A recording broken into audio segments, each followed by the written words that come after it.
السلام علیکم ورحمۃ اللہ وبرکاتہ۔ کلاس ففتھ اسٹوڈنٹس، آپ کا سبق چل رہا تھا حکیم اجمل خان۔ حکیم اجمل خان کے بارے میں آپ نے ایک پیراگراف پڑھ لیا ہے جس میں ان کا لندن کا واقعہ بیان کیا گیا ہے اور ایک مریض کی تشخیص کے بارے میں ان کی نبازی بیان کی گئی ہے اور ان کا علاج بیان کیا گیا ہے۔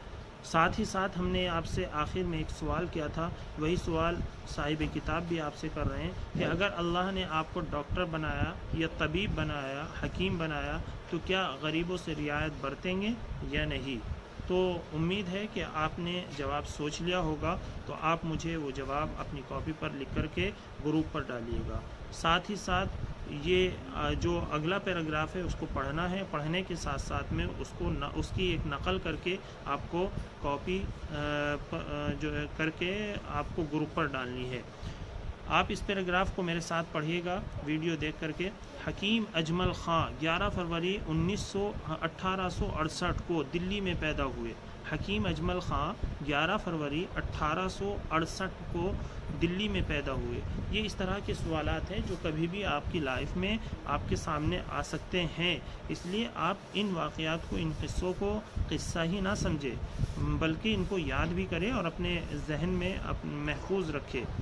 تو حکیم اجمل خان کے بارے میں اگر کوئی پوچھے کہ یہ کب پیدا ہوئے، کس سن میں پیدا ہوئے، تو آپ فوری طور سے بتائیں کہ حکیم اجمل خان 11 فروری 1868 کو دلی میں پیدا ہوئے۔ ان کے والد کا نام کیا تھا وہ بھی آپ سے پوچھا جا سکتا ہے، تو والد کا نام بتائیں کہ ان کے والد حکیم غلام محمود خان اور ان کے دادا بھی مشہور طبیب تھے، گویا کہ یہ نسلی طبیب تھے۔ حکیم صاحب نے 16 سال کی عمر میں قرآن مجید حفظ کیا۔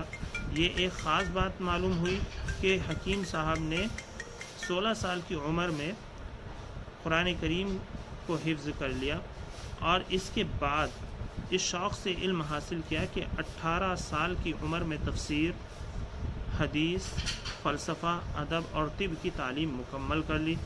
یہ انتہائی عجیب و غریب بات ہے کہ 16 سال کی عمر میں قرآن مجید حفظ کیا اور صرف 2 سال کی مختصر مدت کے اندر قرآن کی تفسیر بھی پڑھ لی، حدیث بھی پڑھ لی، فلسفہ بھی پڑھ لیا، ادب اور طب کی تعلیم بھی مکمل کر لی۔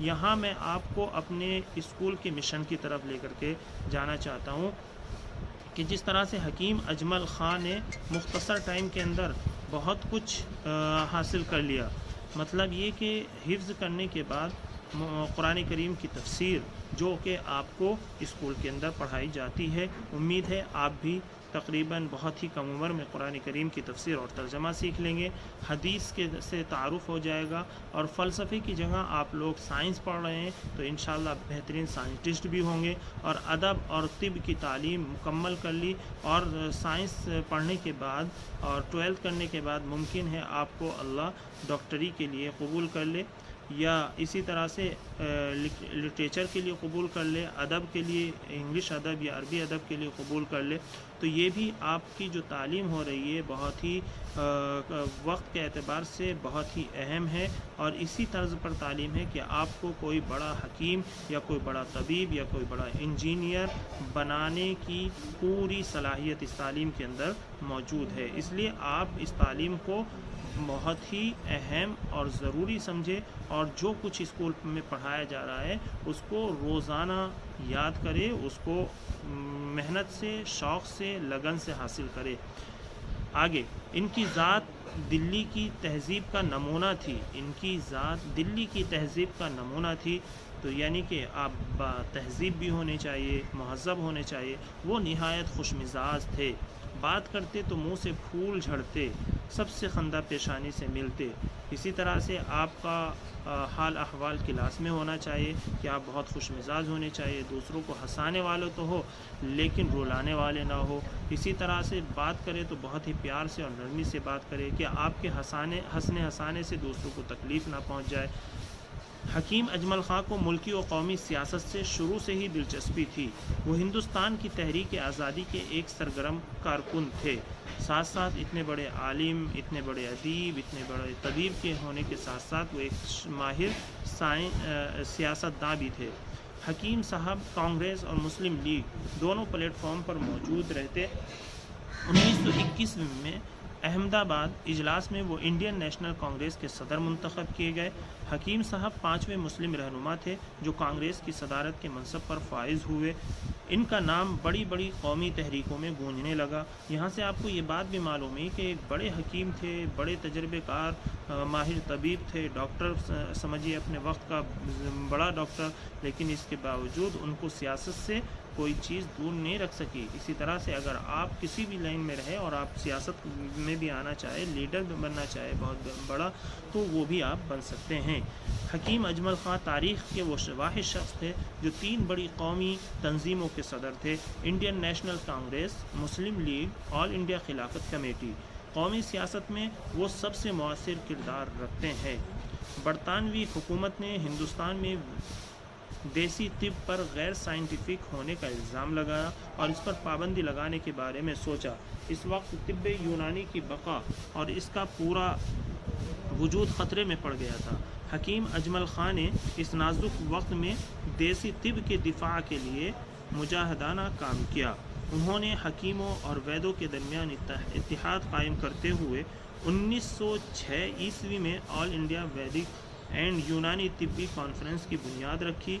मुल्क के अतिबा को एक मरकज़ पर जमा करके देसी तिब की बका व तहफ़्फ़ुज़ के लिए जद्दोजहद शुरू की। देसी तिब के ख़िलाफ़ होने वाली साजिशों को नाकाम बनाया। ये इनका सबसे बड़ा कारनामा था। इनकी बेलौस कोशिशों की वजह से तिब्ब यूनानी हमारे दरमियान ज़िंदा शक्ल में मौजूद है। तिब्ब यूनानी की तहक़ीक़ का जो जज्बा हकीम साहब के अंदर था, उसने तिब्ब यूनानी की अहमियत को दुनिया के सामने मनवाया। हकीम अजमल ख़ां तिब्ब यूनानी की तरक्की के लिए तहक़ीक़ को लाजमी समझते थे और इसे साइंसी खतूत पर आगे बढ़ाने के ख्वाहिशमंद थे। इन्हें इस बात का शिद्दत से एहसास था कि तहक़ीक़ के बग़ैर तिब्ब यूनानी का कोई मुस्तक़बल नहीं।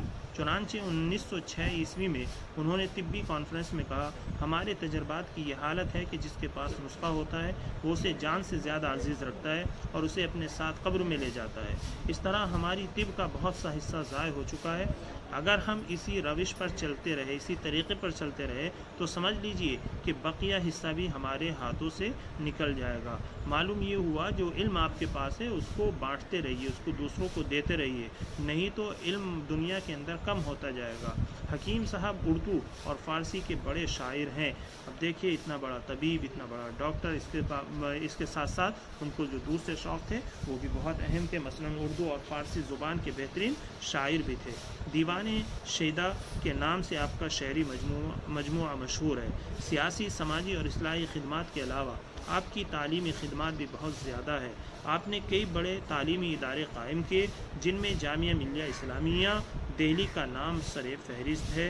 ये हकीम अजमल साहब की काविशों और कोशिशों का नतीजा है जो आपके सामने जामिया मिल्लिया इस्लामिया है, और आज न जाने कितने लोग यहाँ से पढ़ कर के बड़े बड़े ओहदों पर फाइज है। हकीम साहब का नाम तिब्ब यूनानी में सुनहरे हरफों से लिखे जाने के लायक है। हिंदुस्तान पाकिस्तान, हिंदू पाक यानी हिंदुस्तान पाकिस्तान में हकीम अजमल ख़ां के नाम से बहुत से दवाखाने, तिब्बिया कॉलेज और नर्सिंग कॉलेज कायम है। बच्चों, इसी तरह हमें मुस्तक़बल को मद्देनज़र रखते हुए, यानी मुस्तक़बल फ्यूचर को हमें अपने सामने रखते हुए दूर अंदेशी, मेहनत व लगन से काम करना चाहिए ताकि हमारी कोशिशें कौम व मिल्लत की रहनुमाई का बाइस बन सके। हम भी ये तहिया करें, इरादा करें कि हमें भी हकीम अजमल ख़ां की तरह हर फील्ड में, हर मैदान में माहिर बनना है। तबीब या डॉक्टर भी बनना है तो बेहतरीन साइंटिस्ट भी बनना है, तो बेहतरीन आपको कौम मिल्लत की खिदमत गुजार भी बनना है, जैसा कि हकीम अजमल ख़ां साहब ने मेहनत की। और ये बग़ैर मेहनत के, बग़ैर कोशिश के, बग़ैर पढ़े लिखे आप नहीं बन सकते हैं। इसलिए आप इस पर तवज्जो दें और ख़ूब मेहनत और लगन से आप अपनी क्लासेस को लें और पढ़ाई को जारी रखें। आगे कुछ मश्क़ हैं, उन मश्क़ों को याद करना है और उसको लिख करके आपको कॉपी पर भेजना है। सबसे पहले इसकी नक़ल करनी है। नक़ल के साथ साथ जो अल्फाज व मानी हैं, इन अल्फाज व मानी को याद करके अपनी वॉइस में आपको व्हाट्सएप पर, ग्रुप पर जो है भेजना है। अस्सलामु अलैकुम व रहमतुल्लाहि व बरकातुहू।